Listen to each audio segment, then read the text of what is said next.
नमस्कार दोस्तों। हमारा जो टॉपिक होने वाला है सेम उस आधार पर जिस आधार पर हमारा आयोग अब क्वेश्चन पूछता है। ठीक है, मेन फोकस है उन्हीं शब्दों पर और वही टॉपिक जो हमारे आयोग द्वारा ज्यादा पूछे जाते हैं उन्हीं को समाहित किया गया है, जैसे पत्र लेखन, जनसंचार, हिंदी साहित्य और हमारे गढ़वाली कुमाऊनी लोकोक्ति। जबकि होने वाले तो सभी जो पूरा सिलेबस है उससे क्वेश्चन है, लेकिन मेन फोकस है वो उन्हीं अपने टॉपिक को होने वाला है। अपने नंबर काउंट करना, कितने नंबर बनते हैं। मेन जो है हमारा फोकस पत्र लेखन, जनसंचार, हिंदी साहित्य, कुमाऊनी गढ़वाली से। तो शुरू कर लेते हैं अपने पहले क्वेश्चन के साथ। जो हमारा पहला क्वेश्चन दिया गया है, किसी मूल रेखा अथवा भाषण को उसके निहित तथ्यों सहित संक्षेप में प्रस्तुत करने की क्रिया को क्या कहते हैं, बताइए।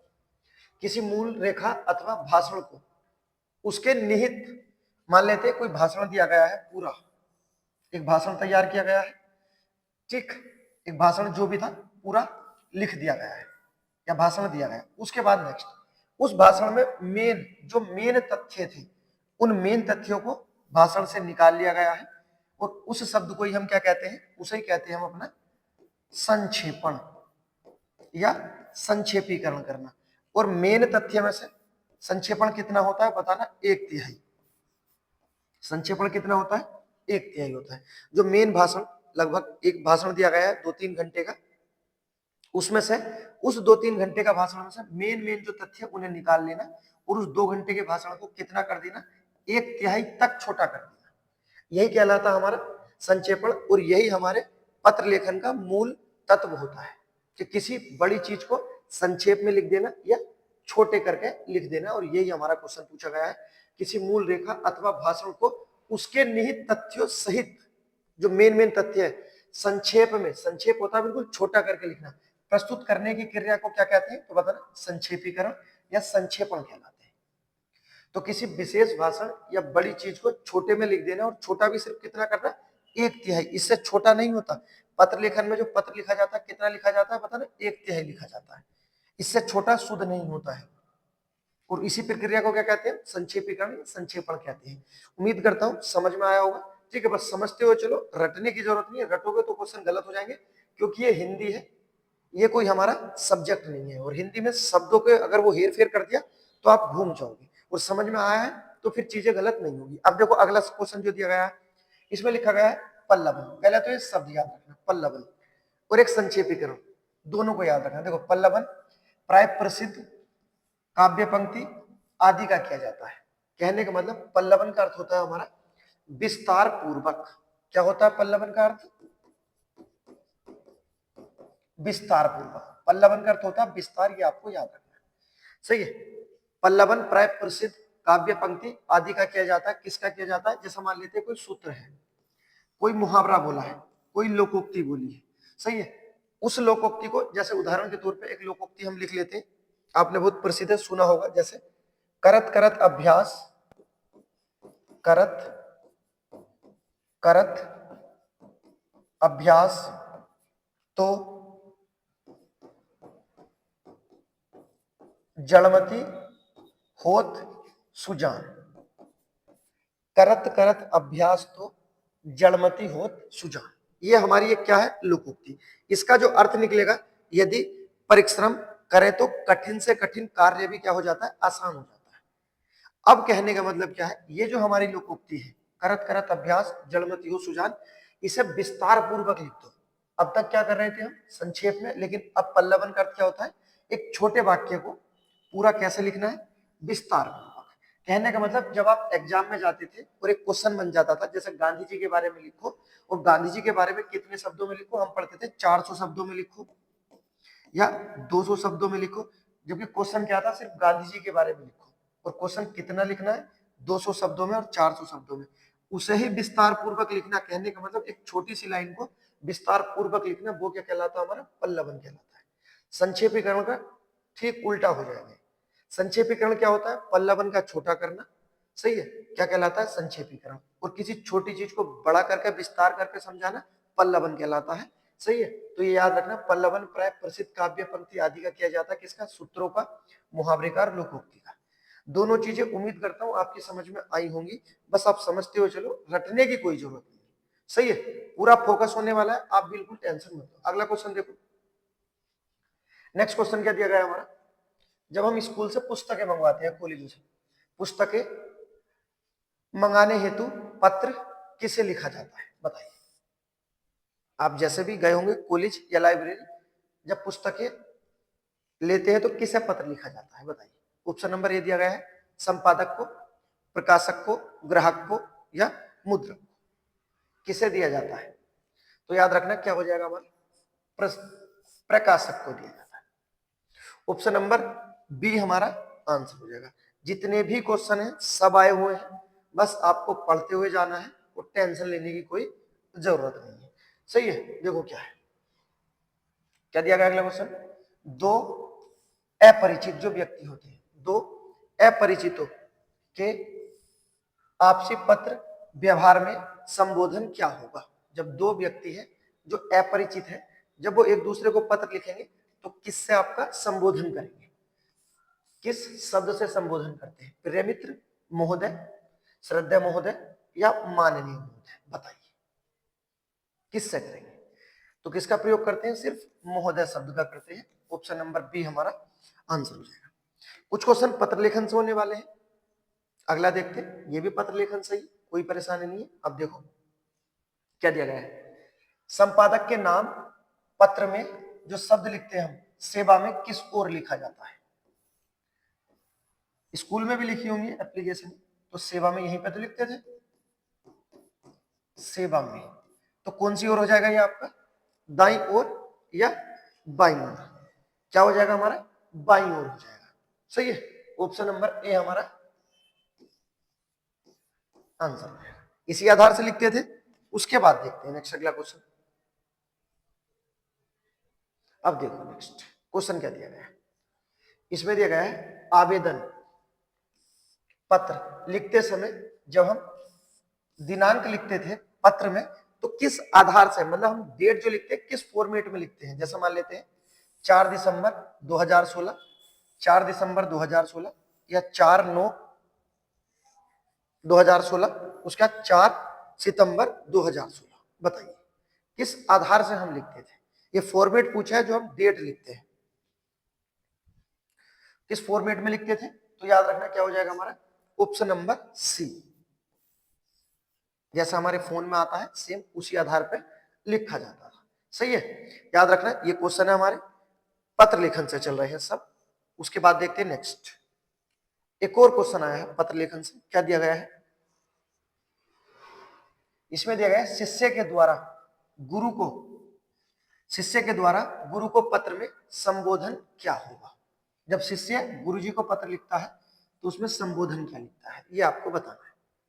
प्रिय गुरु जी, श्रद्धेय गुरु जी, उसके बाद सप्रेम नमस्ते गुरु जी ने लिखा कोई बात नहीं, उसके बाद भक्ति है, बताइए शिष्य के द्वारा गुरु को जो पत्र लिखा जाता है उसमें संबोधन क्या होता है।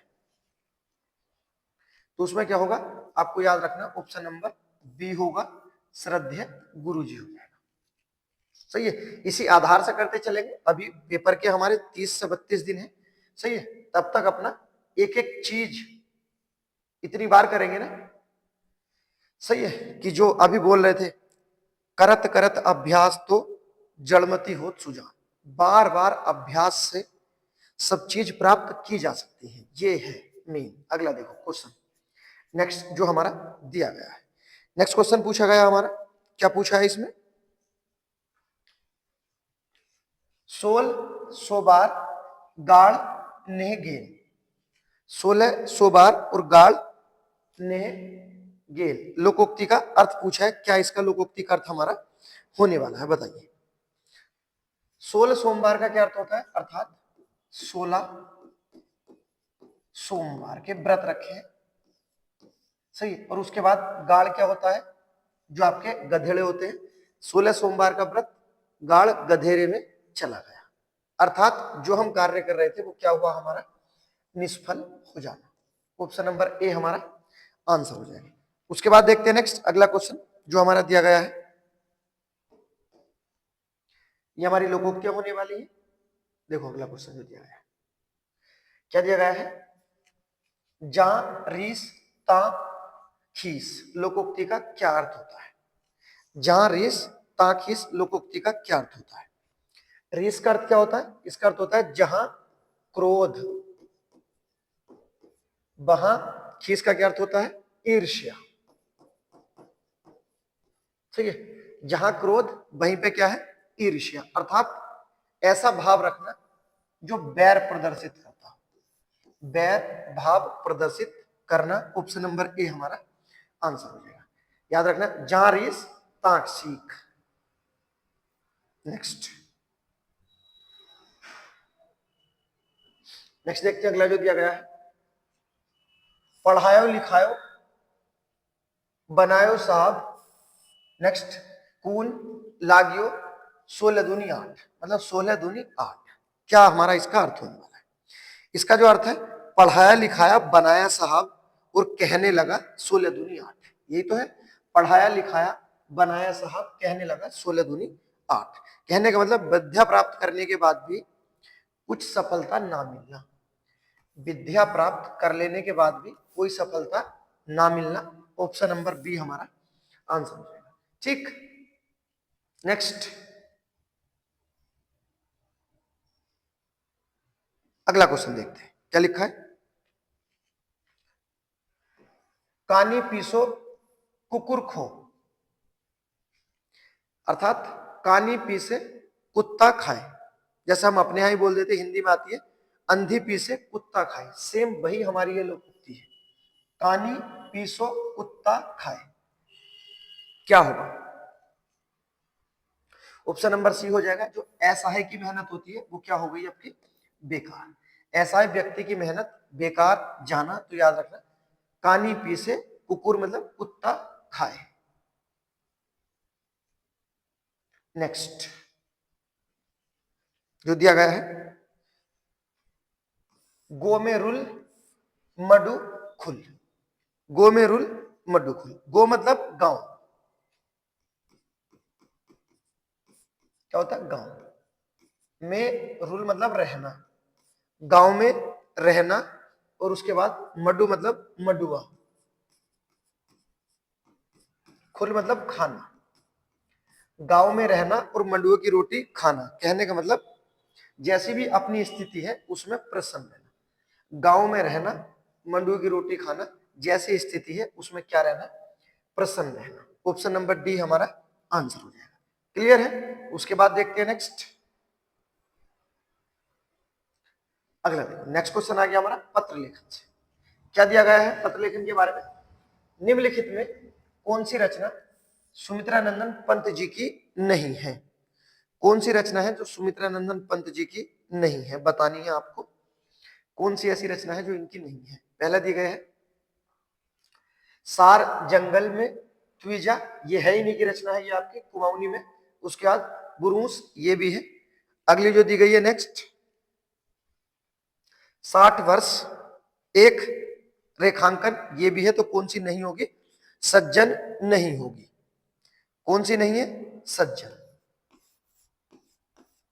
तो सज्जन किसकी है ये आपको याद रखना है। ये सुमित्रा नंदन पंत की नहीं है, ये हमारे जयशंकर प्रसाद जी की है। किसकी है? जय शंकर प्रसाद जी की रचना। अब बात कर लेते हैं सुमित्रा नंदन पंत के बारे में। बहुत क्वेश्चन बनते हैं इनसे, आपको याद रखना है इनके बारे में। इनका जन्म कब हुआ? 1900 में इनका जन्म हुआ था। कहां पर? कोसानी बागेश्वर में। जबकि मृत्यु कब होती है? तो मृत्यु होती है इनकी 1977 में। सही है, तो 1900 में जन्मे और 1977 में इनकी मृत्यु हो जाती है। मृत्यु होती है इलाहाबाद प्रयागराज में। कुछ इनके उपनाम है जो हमारे एग्जाम में पूछे जाते हैं। उपनाम के सुमित्रा नंदन पंत के उपनाम क्या है? पहले क्या बोलते हैं इन्हें? वास्तविक नाम इनका गुसाई दत्त, अन्य नामों में इनके गुसे भी आता है। नेक्स्ट मुकुल, इन्हीं का नाम है। एक निहत्ता उपनाम आता है इनका, एक निहत्ता। मोती इन्हीं को बोला जाता है हिंदी साहित्य में मोती। ठीक, उसके बाद नयन के नाम से भी इन्हें ही जाना जाता है। सारे उपनाम किसके? तो बताना सुमित्रा नंदन पंत जी के। अन्य उपलब्धि इनकी जो आपको याद रखने की, सुमित्रा नंदन पंत को क्या बोलते हैं? तो इन्हें बोला जाता है छायावाद का विष्णु। छायावाद का विष्णु किसे बोला जाता है? तो बताना सुमित्रा नंदन पंत जी को छायावाद का विष्णु बोला जाता है। अब बात कर लेते हैं इनकी महत्वपूर्ण रचनाएं जो हमारे एग्जाम में पूछी जाती हैं। कुछ रचनाएं हैं आपको याद रखना, जैसे गिरजे का या गिरजा का घंटा। नेक्स्ट वीणा, महत्वपूर्ण रचना है। नेक्स्ट वीणा के बाद पल्लव, गुंजन, युगवाणी, ग्राम्य श्री, ग्राम्य श्री के नाम से आती है। नेक्स्ट संध्या के बाद, संध्या के बाद। नेक्स्ट प्रसिद्ध है चिदंबरा। सर्वप्रथम चिदंबरा रचना को क्या दिया गया था? हिंदी साहित्य का ज्ञानपीठ पुरस्कार दिया गया है। कब दिया गया ज्ञानपीठ पुरस्कार चिदंबरा को? बताना 1968 में पुरस्कार दिया गया ज्ञानपीठ पुरस्कार, जो हमारा हिंदी साहित्य का सबसे बड़ा पुरस्कार होता है। जबकि इनके द्वारा चिदंबरा कब लिखी गई? बताना 1958। तो 10 साल का अंतर है, आपको याद रखना है, क्योंकि सन भी पूछा गया है कब चिदंबरा लिखी गई है, आपको याद रखना है। ठीक है, उसके बाद नेक्स्ट इनके बारे में जो आपको याद रखना है, एक प्रिय इनका कहानी आती है, जैसे 5 कहानियां, प्रसिद्ध कहानी पूछी जाती है, एक साथ जुड़ी हुई है, क्या नाम है? 5 कहानियां। तो ये सारी जानकारी किसके बारे में थी? सुमित्रा नंदन पंत जी के बारे में ये सारी जानकारियां थी, आपको याद रखनी है। ठीक, उसके बाद नेक्स्ट अगला क्वेश्चन देखते हैं। इसका आंसर जो था हमारा सज्जन हो जाएगा। ठीक, अगला क्वेश्चन देखते हैं। नेक्स्ट क्वेश्चन नंबर 14 दिया गया है, और इसमें क्या हमारा पर्यायवाची से क्वेश्चन पूछा गया है। क्या पूछा गया है? खेचर किसका पर्यायवाची शब्द है? पक्षी, सूर्य, चंद्रमा या आकाश, बताइए किसे बोलते हैं खेचर? तो खेचर जो है पक्षी का पर्यायवाची होता है। पक्षी के अन्य पर्यायवाची जो आपको याद रखना है, द्विज, 2 बार जन्म लेने वाला। उसके बाद बोलता है खग। नेक्स्ट बिहग, खग, बिहग, बिहग बिहंग हो जाएगा एक। उसके बाद नेक्स्ट अंडज, अंडज शकुनी के नाम से आता है, शकुनी मामा वाला, सही है, याद रखना पक्षी का होता है। परिंदा, पखेरु। ठीक, उसके बाद नेक्स्ट जो आपको याद रखना है नभचर, नभ में चरने वाला, मतलब आकाश में चरने वाला। ये सब किसके हैं? तो ये आपके पक्षी के हैं। द्विज, खग, बिहग, बिहंग, अंडज, शकुनी, नवचर, पखेरु, परिंदा और खेचर किसके हैं? सब पक्षी के। ऑप्शन नंबर ए हमारा आंसर हो जाएगा। उसके बाद देखते हैं नेक्स्ट। नेक्स्ट अगला क्वेश्चन पूछा गया है, तो क्या पूछा? निम्नलिखित में से पदबंध का भेद नहीं है, कौन सा है हमारा जो पदबंध का भेद नहीं होता? क्वेश्चन बनते रहते हैं पदबंध से, और यहां पूछा गया है कौन सा भेद नहीं है पदबंध का। पदबंध के बारे में जो आपको याद रखना, इसके कितने भेद होते हैं? तो इसके टोटल 5 भेद होते हैं। कितने भेद होते हैं पदबंध के? 5। कौन कौन सा? पहला संज्ञा पदबंध, उसके बाद दूसरा सर्वनाम पदबंध, नेक्स्ट तीसरा विशेषण पदबंध, उसके बाद आएगा हमारा क्रिया पदबंध, और लास्ट हो जाता है क्रिया विशेषण पदबंध। तो कितने होते हैं? 5 होते हैं हमारे पदबंध के भेद। कौन सा नहीं है? ये क्वेश्चन पूछा गया था, तो कौन सा नहीं होगा? अव्यय पदबंध नहीं होता है।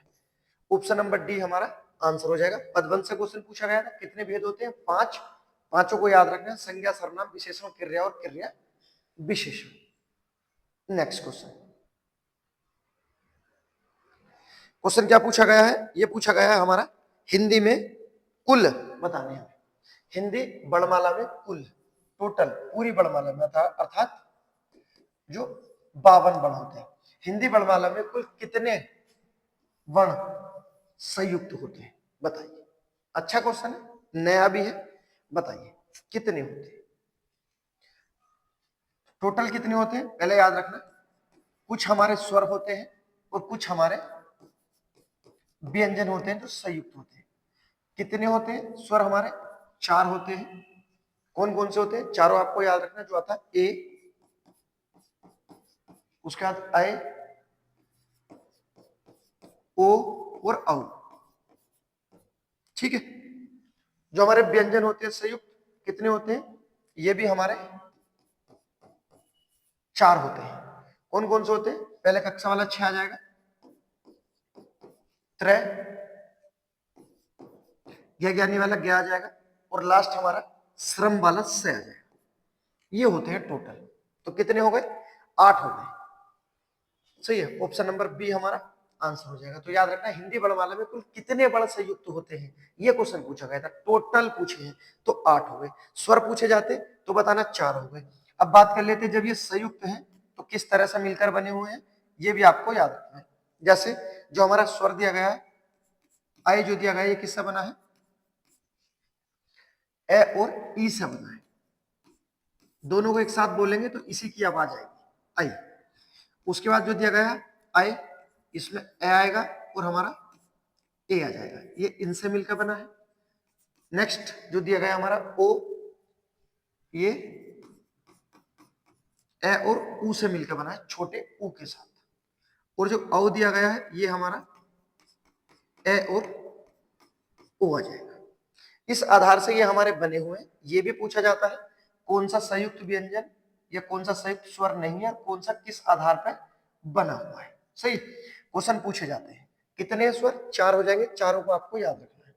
उसके बाद नेक्स्ट जो दिया गया हमारे व्यंजन, तो ये तो हमें पता ही है, प्रसिद्ध होते हैं। जैसे कक्षा वाला 6 जो दिया गया है, इसका जब हम विखंडन करते हैं, इसे तोड़ते हैं, तो किस में टूटता है? क और स में टूट जाता है। जबकि जो दिया गया है त्रय, त और र के अंतर आता है। नेक्स्ट जो जय होता है, ये हमारा जय और अइया, जो हमारे स्पर्श व्यंजन में आता है। लास्ट श्रम वाला से, ये हमारे बड़े से में आता है, और दूसरा हमारा लास्ट में रह जाता है। सही है। तो ये टोटल है हमारे, किस आधार पर टूटते हैं ये भी याद रखना। इससे अलग की जानकारी मैं आपको ये बता देता हूं, जो आपको एक्स्ट्रा याद रखना है, कि ये जो हमारा दिया गया है श्रय, जो दिया गया है श्रम वाला, देखो इसमें ये जो है, ये हमारा उष्म संघर्षी है, और ये हमारा गैरलव्य अंतस्थ व्यंजन होते हैं। तो ये जो श्रय है, इसमें हम स्पर्श व्यंजन का प्रयोग नहीं करते हैं। जबकि स्पर्श व्यंजन कितने होते हैं हमारे? 25 होते हैं। और ये क्वेश्चन पूछा गया है, ठीक है, कि संयुक्त व्यंजन में कौन सा हमारा व्यंजन है जिसमें स्पर्श व्यंजन का प्रयोग नहीं होता है, और यही क्वेश्चन पूछा गया। कल के दिन को अगर ये भी पूछा जाए किसमें होता है, तो भी याद रखना, ये जो हमारा ज्ञानी वाला क्या होता है, ये सिर्फ हमारा किससे बना है? स्पर्श व्यंजन से बना है, स्पर्श व्यंजन से बना हुआ है। सही। तो इस तरह से क्वेश्चन पूछे जाते हैं, आपको याद रखना है। जबकि स्वर भी याद रखना, व्यंजन भी याद रखना। सही है। उम्मीद करता हूं समझ में आया होगा। नया क्वेश्चन है, पूछा भी गया है तभी आपको और हमें पता चला कि इस तरह से क्वेश्चन पूछे जाते हैं। अगला देखते हैं जो दिया गया है, परिभाषा पूछी गई है। और क्या दिया गया है परिभाषा में? पार्श्विक व्यंजन होते हैं। कौन से व्यंजन होते हैं जो पार्श्विक व्यंजन होते हैं? बताइए। ए में दिया गया है, जिनके उच्चारण में वायु का प्रभाव नहीं रुकता, जिनके उच्चारण में वायु का प्रभाव रुक जाता है। नेक्स्ट, जिनके उच्चारण में स्वर यंत्र में कंपन होता है, जिनके उच्चारण में स्वर यंत्र में कंपन नहीं होता है। बताइए कौन सा हमारा होने वाला है पार्श्विक व्यंजन के बारे में? अगर क्वेश्चन पूछे पार्श्व व्यंजन होता क्या है, तो पार्श्व व्यंजन तो हमारा लय होता है, लय को ही तो बोलते हैं पार्श्व व्यंजन, याद रखना। और होता क्या है इसमें, पार्श्व व्यंजन या लय का उच्चारण करते समय क्या होता है, वायु का प्रवाह रुक जाता है। इसके बारे में पहले भी क्वेश्चन आ चुका है और मैंने आपसे बताया था कि परिभाषा पूछी जाती है पार्श्विक व्यंजन की, सही है। उसके बाद देखते हैं नेक्स्ट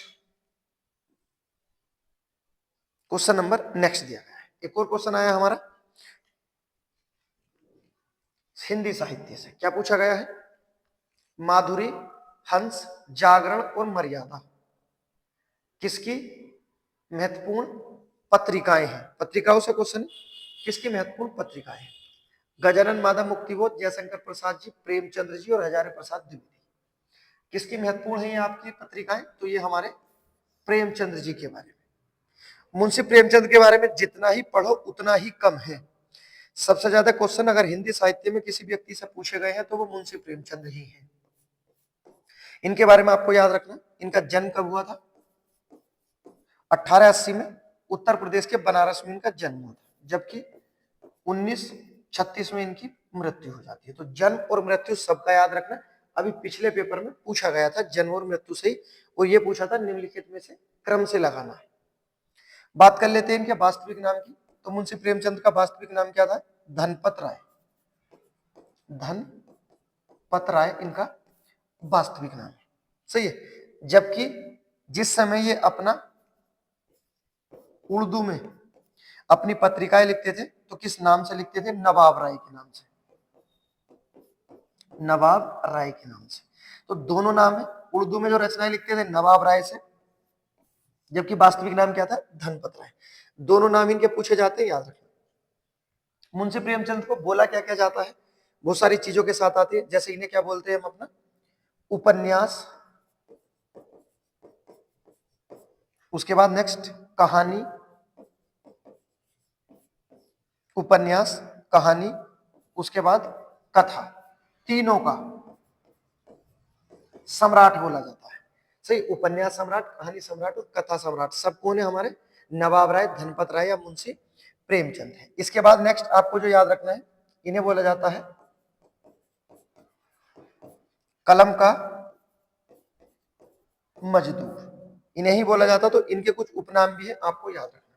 अब बात कर लेते हैं इनके उपन्यास के बारे में, जो प्रसिद्ध उपन्यास है मुंशी प्रेमचंद के और हमारे एग्जाम में पूछे गए हैं। जैसे पहला उपन्यास कौन सा आता है इनका, पहला ही है, याद रखना, प्रेमा। उसके बाद कायाकल्प, सेवा सदन, सेवा सदन। उसके बाद नेक्स्ट याद रखना है प्रेम प्रतिज्ञा, प्रेम प्रतिज्ञा। नेक्स्ट मंगलसूत्र,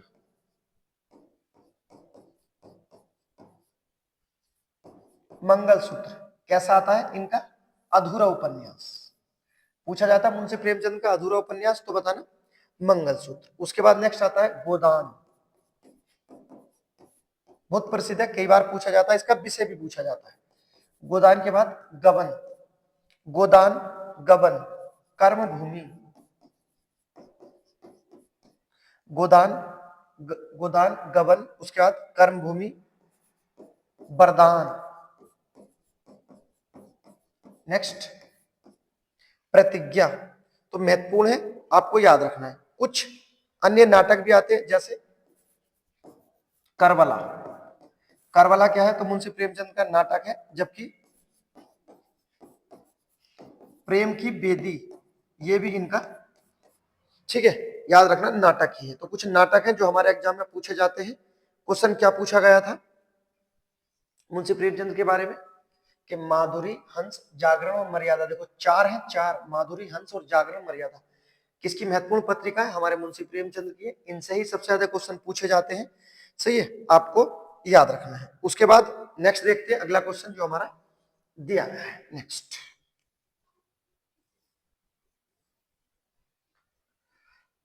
तत्सम तद्भव चीजें हैं, ये रटने वाला पोर्शन है जो हमारा तत्सम तद्भव, विलोम शब्द, मुहावरे, पर्यायवाची, लोकोक्ति, ये सब हमारा या उपसर्ग प्रत्यय, ये सब वो चीजें होती है जो हमारी रटने वाली होती है। और ये हमारे 4 से 5 क्वेश्चन होते हैं, आपको बिल्कुल याद करने हैं, ये कंठस्थ होने चाहिए बिल्कुल जबान पर एक एक चीज। बताइए निम्नलिखित में से गलत तत्सम, पहला तत्सम होगा और दूसरा तद्भव का चयन करना है। बताइए क्या होने वाला है हमारा। पहला लिया तत्र, तत्र का वहां होता है, बिल्कुल सही है, सर्वनाम से पूछा गया है। उसके बाद नेक्स्ट कापुन, इसका अर्थ होता है कौन, एस इसका यह होता है, दोनों सही है। तो गलत जो होने वाला है ऑप्शन नंबर डी हमारा आंसर हो जाएगा। जो दिया गया है यदा, यदा का आपका यहां नहीं होता, क्या होता है यह का जय बन जाता है और जब हो जाता है। तो यदा का पूछा जाए क्या होता है, जब हो जाता है। ठीक, तो याद रखना ऑप्शन नंबर डी हमारा आंसर हो जाएगा। तत्सम तद्भव से जो हमारा क्वेश्चन पूछा गया था, ये क्वेश्चन पूछा गया है हमारा सर्वनाम से, जो सर्वनाम है उसी में से हमारा यहां से क्वेश्चन उठाया गया। अगला क्वेश्चन है नेक्स्ट ब्लोम शब्द से। बताइए क्या हमारा आंसर होने वाला है, क्या दिया गया है, आक्रमण का ब्लोम शब्द बताना है, आक्रमण का ब्लोम शब्द। सही है, क्या होगा हमारा आक्रमण का ब्लोम शब्द, ये आपका लास्ट क्वेश्चन है। इसका आंसर आपको देना है कमेंट बॉक्स में, ईमानदारी के साथ इस पैटर्न के साथ जुड़ो। यही पैटर्न है जो हमारे एग्जाम में आता है। सही है, जबकि बच्चे वाले क्वेश्चन करके कोई फायदा नहीं है। आप क्वेश्चन करो और खुश हो जाओ कि इतने आते, एग्जाम में समाप्त, वो प्रक्रिया अपनी नहीं है। जैसा पैटर्न होगा उसी आधार पर अपना पेपर बनेगा। सही है, उम्मीद करता हूँ वीडियो पसंद आई होगी। वीडियो पसंद आई तो लाइक करें, सब्सक्राइब करें। उसके बाद मिलते हैं एक और जोरदार वीडियो में, तब तक के लिए गुड बाय।